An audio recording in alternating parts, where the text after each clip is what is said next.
In a quiet neighborhood of Westbourne Road, Chester, the walls of Lucy Letby's semi-detached home bore witness to a chilling secret. It wasn't hidden in plain sight, but the crammed Post-it notes filled with her minuscule, frantic scrawls. These scribblings have become crucial pieces of evidence, offering a stark window into Letby's deeply troubled psyche. As we all look at this case now and go, why did she do these things? And the notes, I don't know that they provide a whole lot more context other than she certainly was wrestling with these things in her mind at home, but they're almost, they're the rantings of a mad person who seemed to go from mad to being able to function clearly in most areas of life until it came to getting close to a baby and then seemingly having this urge to kill. I think we had talked about this very early on when the case went to, before it went to the jury. I'm wondering if there's a multiple personality issue going on here. And I don't recall ever hearing that they tested her for that. Mm-hmm. But to me, it seems like there's a couple of different people present here in this one body. Yeah, there's a lot of cases where that tries to get brought up and argued, and most of them, it's like, no, they're kind of evil. This one almost feels like that there's a switch and it's a different human being. And there's an element to me that I wonder, although she is cognizant of these notes, she argued about these notes in court. So when you have the other Lucy, she is cognizant of what she was writing. Her excuses were stupid I was just trying to work through it. But I don't know. It's just, this one just baffles the mind. Detectives have poised that these notes were a cryptic way for Letby to end her sinister spree.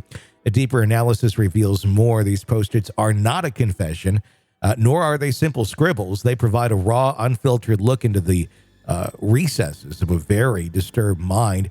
As a forensic psychologist delving into the minds of individuals who have committed grievous crimes is not new to many, including one forensic psychologist who looked into this. Insecure prisons, tightly locked hospital wards, and courtrooms.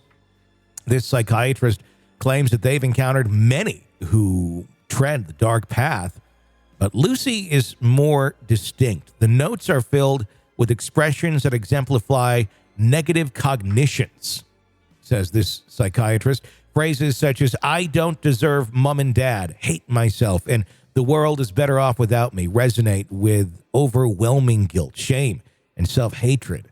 The inherent contradictions in her notes with statements like, I haven't done anything wrong, juxtaposed against confessions of her evil nature, signified a tormented soul battling her own conscience. And although these notes give us a glimpse into this internal strife for guilt, shame, and self-awareness, were evidently not potent enough to halt her murderous actions or elicit a confession, even during the trial.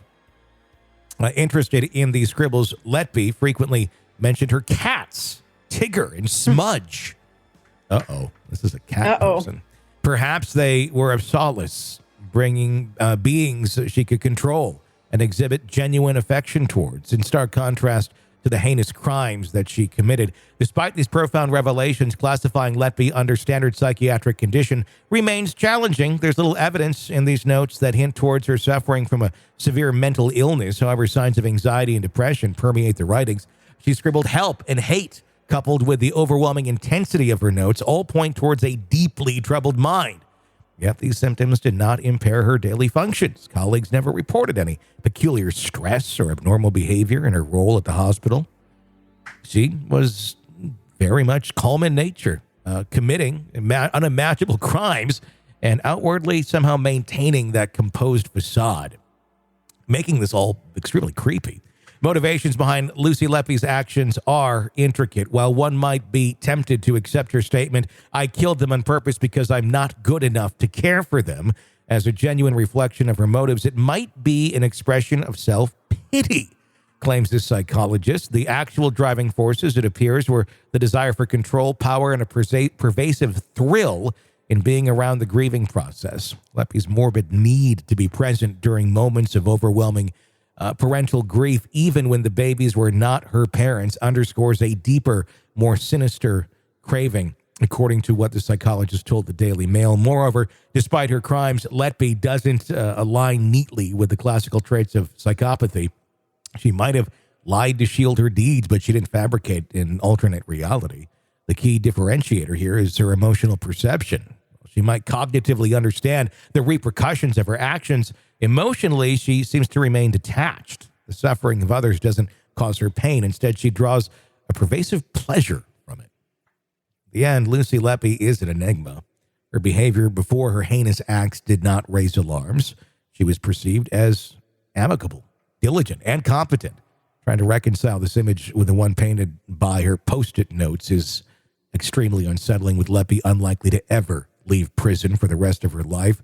The chances of her receiving intensive psychiatric support leading to a potential remorse or empathy are also extremely slim. I'd be curious to know what sort of psychiatric help they offer inmates in the UK. I don't know that. I mean, I know there's some semblance of it here, but, not exactly the greatest. No. And one of the weird things, and obviously I'm going to bring up the cats, but to have, of course I am, but to have this love for her cats and affection and concern for her cats, and yet go to work and I guess fake concern for these babies. It's such a weird conundrum because I'm not a fan of children. I don't have kids, but I have cats. But I would never harm a child. I just don't expose myself to kids. Sure. That's my way of, avoiding the screaming petri dishes. But I can't imagine having love and compassion for one creature and then not another. It seems like such a juxtaposition that doesn't make any sense. I get what they're saying about the control, where she really wanted that control. And I don't know what else was going on in her life that she felt that she did not have control.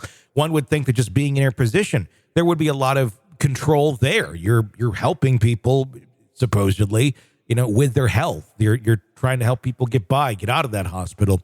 But maybe she didn't feel that. And she found some sort of extreme amount of joy in having that control. But the only way that she could get it was by causing a problem first. And then she becomes the hero to the problem that she caused.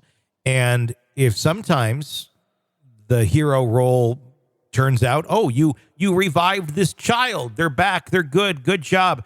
And then there's plenty of times where it did not work out that way and the children died. I think it lies somewhere in that area. I think there's some sort of real grotesque extreme joy that she could not turn down, that she almost became addicted to by doing this cycle or this process that totally took her over. Other than that, or she's possessed by the devil. I don't know what else to say about Lucy Letby, because it's a very broken mind. Will we ever understand this one? I don't think we will. I don't think so either. And I would love to have a psychological study done on her. Early on in the case, I said, well, what if she's just a really unlucky nurse and she's in the wrong place at the right time? But I think they've got enough proof that she did this, especially with these notes at home. Why was she writing these notes if she hadn't been in somewhat fashion, around these babies that were dying? I think there needs to be better audits of healthcare facilities from outside of the healthcare facilities that take a look at their stats in terms of, well, how many are dying here of this? And if there's a big spike, it's looked into from a third party, because in a case like this, it was looked into by their own group, and it was essentially somewhat tried to have it be covered up. I just did a story with Carol earlier today about a doctor or a nurse practitioner, I believe, in Missouri, who it was 9 cardiac incidents, a total of, I think, 18 that spiked it. in a hospital in Missouri that a small town as well. They normally only had one a year. They suddenly had 18 in the course of like 4 months. Okay, that's a problem. 9 died, 9 survived. The individual's been charged with 2 of the deaths now, but very likely, you look at it, they're probably responsible for far more than that and far more very close calls. That hospital, too, alleged to have covered it up, not wanting the bad publicity, as any hospital would not want the bad publicity. Mm-hmm. There's been a lot of this where it's taken a lot of digging into to get some of these institutions to open up and go, look, we got some bad blood in here. Because I think there's more of these people out there than we think. And I'm not afraid to go to the hospital or the doctor or anything like that. There's plenty of very good people out there. And when you need to go, you need to go.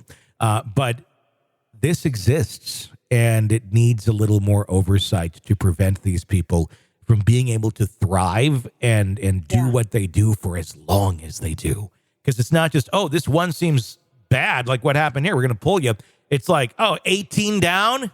Maybe we should do something about this one. Even in the veterinary world, if we lost multiple patients, we would do an audit. We would talk about what went wrong. How do you get 18 people dead without them doing an audit?